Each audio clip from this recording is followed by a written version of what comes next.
ಇವತ್ತಿನ ವಿಡಿಯೋದಲ್ಲಿ ನಾವು ಬೀದಿ ಬದಿಯ ಗಾಡಿಗಳಲ್ಲಿ ಸಿಗುವಂತಹ ಮಶ್ರೂಮ್ ಮಂಚೂರಿಯನ್ ಅನ್ನ ಯಾವುದೇ ಆರ್ಟಿಫಿಷಿಯಲ್ ಕಲರ್ ಬಳಸದೆ ಮನೆಯಲ್ಲೇ ಅತಿ ಸುಲಭವಾಗಿ ಮತ್ತು ರುಚಿಯಾಗಿ ಹೇಗೆ ಮಾಡೋದು ಅಂತ ನೋಡೋಣ. ಈ ರೆಸಿಪಿಯನ್ನ ಒಮ್ಮೆ ಟ್ರೈ ಮಾಡಿ ನೋಡಿ, ಮತ್ತೆ ಮತ್ತೆ ಬೇಕು ಅನ್ಸುವಷ್ಟು ರುಚಿಯಾಗಿರುತ್ತೆ. ನಮಸ್ತೆ ಎಲ್ರಿಗೂ, ಡಿಸ್ಕವರೀಸ್ ಅಂಡ್ ಡಿಲೈಟ್ಸ್ ಚಾನೆಲ್ಗೆ ಸ್ವಾಗತ. ಮೊದಲಿಗೆ ಒಂದು ಬೌಲ್ನಲ್ಲಿ 5 ಚಮಚ ಮೈದಾ, 2 ಚಮಚ ಕಾರ್ನ್ಫ್ಲವರ್, ಅರ್ಧ ಚಮಚ ಕಾಶ್ಮೀರಿ ಕೆಂಪು ಮೆಣಸಿನ ಪುಡಿ ಮತ್ತು ರುಚಿಗೆ ತಕ್ಕಷ್ಟು ಉಪ್ಪು ಹಾಕಿ ಇದಕ್ಕೆ ಸ್ವಲ್ಪ ನೀರು ಹಾಕ್ತಾ ಗಟ್ಟಿಯಾದ ಮಿಶ್ರಣವನ್ನು ರೆಡಿ ಮಾಡ್ಕೊಳ್ಳೋಣ. ಈಗ ತೊಳೆದು ಹೆಚ್ಚಿಟ್ಟುಕೊಂಡ ಮಶ್ರೂಮ್ಗಳನ್ನು ಈ ಹಿಟ್ಟಿನಲ್ಲಿ ಹಾಕಿ ಚೆನ್ನಾಗಿ ಮಿಕ್ಸ್ ಮಾಡ್ತಾ ಇದ್ದೀನಿ. ಈ ಕಡೆ ಎಣ್ಣೆ ಬಿಸಿಯಾಗಿದೆ. ಮಶ್ರೂಮ್ಗಳನ್ನು ಒಂದೊಂದಾಗಿ ಹಾಕಿ ಚೆನ್ನಾಗಿ ಫ್ರೈ ಮಾಡ್ಕೊಳ್ತಾ ಇದ್ದೀನಿ.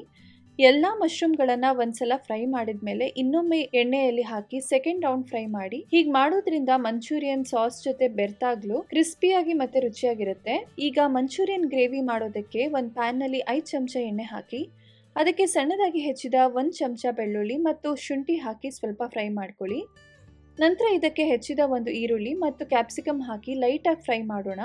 ಈಗ ಸ್ಟವ್ ಅನ್ನು ಲೋ ಫ್ಲೇಮ್ನಲ್ಲಿಟ್ಟು 1 ಚಮಚ ವಿನೆಗರ್, 1.5 ಚಮಚ ಸೋಯಾ ಸಾಸ್, 2 ಚಮಚ ಟೊಮೆಟೊ ಸಾಸ್, 2 ಚಮಚ ಸೆಜ್ವಾನ್ ಸಾಸ್ ಹಾಕೊಳ್ತಾ ಇದ್ದೀನಿ. ಇದರ ಜೊತೆಗೆ 1 ಚಮಚ ಕಾರ್ನ್ಫ್ಲೋರ್ ಅನ್ನ 5 ಚಮಚ ನೀರಿನಲ್ಲಿ ಕಲಸಿ ತಯಾರಿಸಿದ ಮಿಶ್ರಣವನ್ನ ಸೇರಿಸ್ತಾ ಇದ್ದೀನಿ.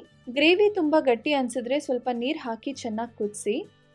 ನಂತರ ಇದಕ್ಕೆ ಸ್ವಲ್ಪ ಸಕ್ಕರೆ, ಸ್ವಲ್ಪ ಉಪ್ಪು ಮತ್ತು 1/4 ಚಮಚ ಕಾಳು ಮೆಣಸಿನ ಪುಡಿ ಹಾಕಿ ಮಿಕ್ಸ್ ಮಾಡಿ. ಗ್ರೇವಿ ಚೆನ್ನಾಗಿ ಕುದಿ ಬಂದಾಗ ನಾವು ಮೊದಲೇ ಫ್ರೈ ಮಾಡಿ ಇಟ್ಕೊಂಡ ಮಶ್ರೂಮ್ಗಳನ್ನು ಸೇರಿಸಿ ಒಂದು ಒಳ್ಳೆ ಮಿಕ್ಸ್ ಕೊಡಿ. ನೋಡಿ, ಈಗ ಬಿಸಿ ಬಿಸಿಯಾದ street style mushroom manchurian ready ಆಗಿದೆ. ಇದನ್ನ ಒಂದು ಪ್ಲೇಟ್ಗೆ ಸರ್ವ್ ಮಾಡ್ತಾ ಇದ್ದೀನಿ.